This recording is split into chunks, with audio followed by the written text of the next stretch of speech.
大家好，欢迎收看爱上电子。今天咱们看一下这个大功率的控制器，它的电路组成。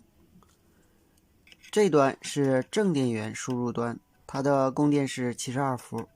这端是接地端，这端是 UVW 三项输出。每项上管4个，下管4个，一共是8个，然后是3项，一共是24个管。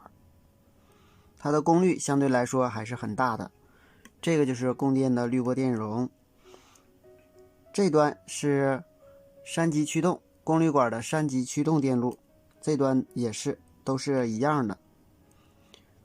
这个就是电流取样电阻，实际上是一个康通丝，这是一个康通丝。这端是它的3级驱动，我们看每一组都是有3级驱动。这端是电流保护、电流取样，还有3个位置信号检测。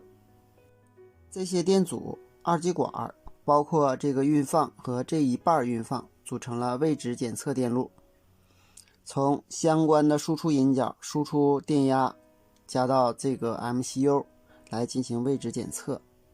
刚才我们说的电流保护是通过这个运放，也是加到 MCU。另一半是电流检测，通过检测这个康通丝上的电流，通过运放放大以后加到 MCU 进行检测。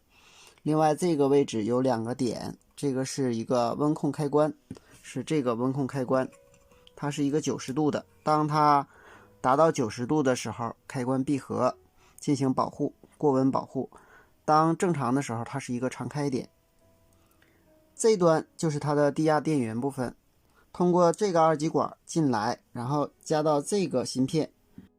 这个芯片的型号是 U3012， 它是一个 DC 转 DC 的电源芯片，它能够输入20伏到200伏的电压，输出可以设置，这个输出是一个15伏电压，经7806输出6伏，再经1117输出 3.3 伏给 MCU 供电。7806输出的6伏呢，给霍尔、闸把等电路供电。这个芯片输出的15伏给我们的驱动电路供电。MCU 输出的6路信号通过1、2、3个3极管，这端还有1、2、3个3极管，分别加到它的驱动部分，给功率管提供一个驱动电压，使功率管工作在开关状态，从而在 UVW 项输出3项交流电，给电机提供驱动电压。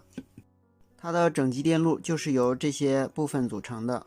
好，今天咱们就到这里，谢谢大家，再见。